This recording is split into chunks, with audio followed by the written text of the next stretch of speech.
दोस्तों, ये इंडिया में जितना ही आदिवासी है उसका अंदर जो जितना पढ़ाई लिखाई कर रहा इसका अंदर भी किसी को पता नहीं लग रहा कि लिखाई पढ़ाई करके क्या करना है। देखा जा रहा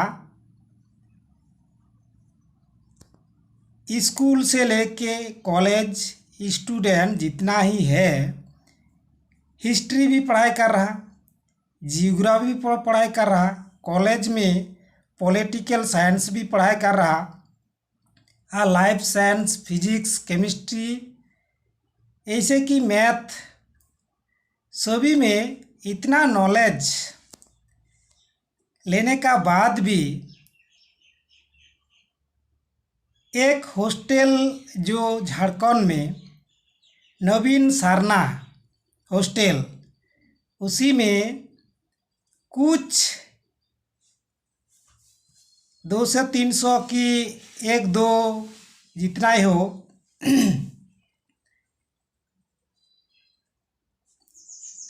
लाठी डंडा लेके आके तोड़फोड़ किया है। इसी से स्टूडेंट का जो पता लग रहा पढ़ाई लिखाई में बहुत ही कमज़ोर, जो पढ़ रहा उसका इम्प्लीमेंट करने के लिए आता नहीं। मान लो एक इतना पूजा पार्वण होता है, दुर्गा पूजा होता है, काली पूजा होता है, स्वयं भगवान श्री कृष्ण का मूर्ति में भी देखा गया है, शिव जी का भी देखा गया है। स्वयं शिव त्रिशूल हथियार लेके रहता है, स्वयं भगवान श्री कृष्ण वो भी स्वयं सुदर्शन लेके हथियार लेके रहता है, स्वयं काली देवी वो भी हथियार लेके रहता है, स्वयं दुर्गा माता वो भी हथियार लेके रहता है।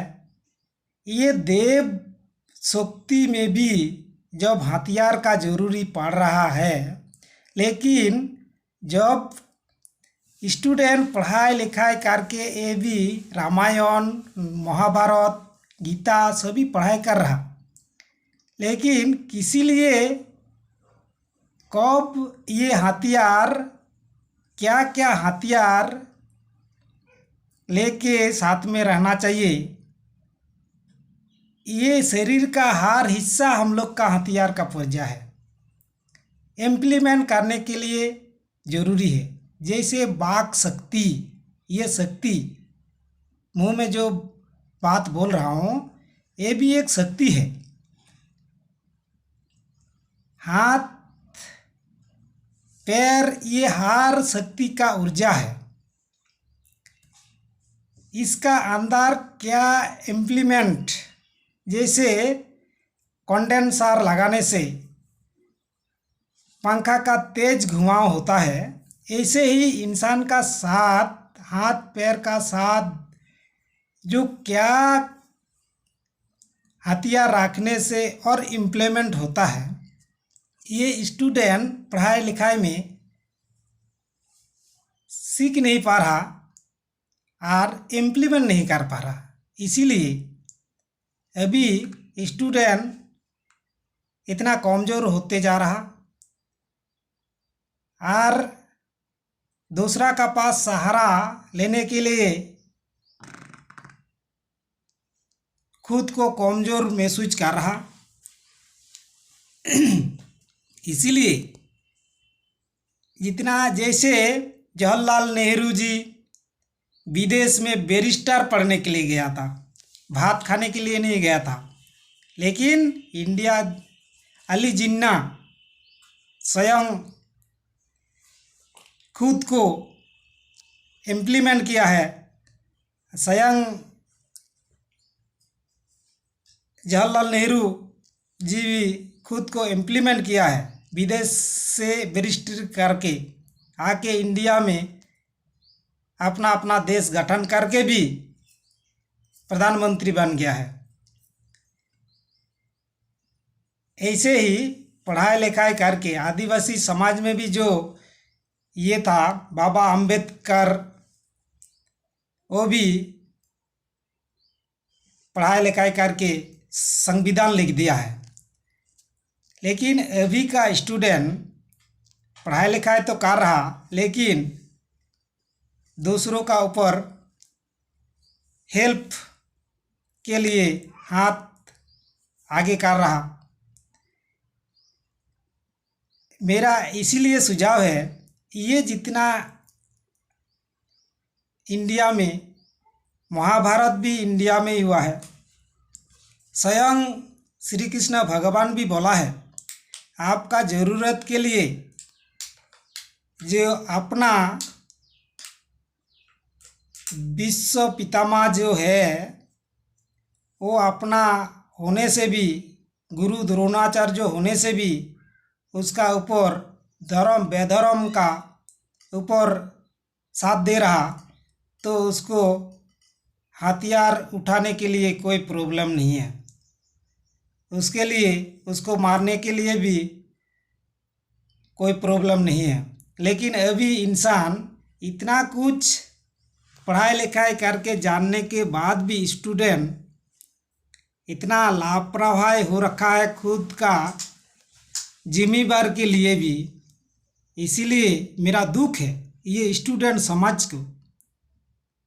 मैं भी स्टूडेंट रहा हूँ, इसीलिए मेरे को भले ही मैं अभी जॉब कर रहा हूँ, लेकिन स्टूडेंट का भविष्य ऐसे होना चाहिए जो आगे पीढ़ी दर पीढ़ी स्टूडेंट को भूल नहीं सके। इसीलिए हर स्टूडेंट को ये महाभारत, गीता, रामायण इसी से सीखना चाहिए। उसका बाद ये देव देवी, राम रावण का लड़ाई जैसे हुआ, महाभारत लड़ाई हुआ, उसका बाद इतिहास में भी जो है सिकंदर, ये सब कुछ देख के पढ़ के भी, इतना जान के भी स्टूडेंट इतना लाचार क्यों है? ये शेर का बच्चा को शेर भी, दूसरा शेर भी आके खा नहीं सकता है, डर है उसका। ऐसे ही स्टूडेंट को शेर का बच्चा जैसे होना पड़ेगा। ये दूसरा शेर आने से भी उसको खाने के लिए डरे। भले ही शेर मीट खाता है, लेकिन इंसान से डरता है, ये दुखद खबर है। इसीलिए मैं बहुत दुखित तो हूँ, अभी का ज़माना में स्टूडेंट इतना लाचार, कहीं आंदोलन कर रहा। ये आंदोलन, ये क्या बोलता है, जो बांग्ला में बोलता है भस्म में घी, मतलब राख में घी डालने से उसका कोई काम नहीं होता है। इसीलिए आग में घी डालने से जलता है। लेकिन स्टूडेंट ये अच्छा दिमाग लगाओ, दुनिया में स्टूडेंट का सिर ऊंचा करो। मैं स्टूडेंट समाज को बहुत रिक्वेस्ट करते हुए मैं सोमनाथ हंसदा, नमस्ते सभी को। नमस्ते सभी को।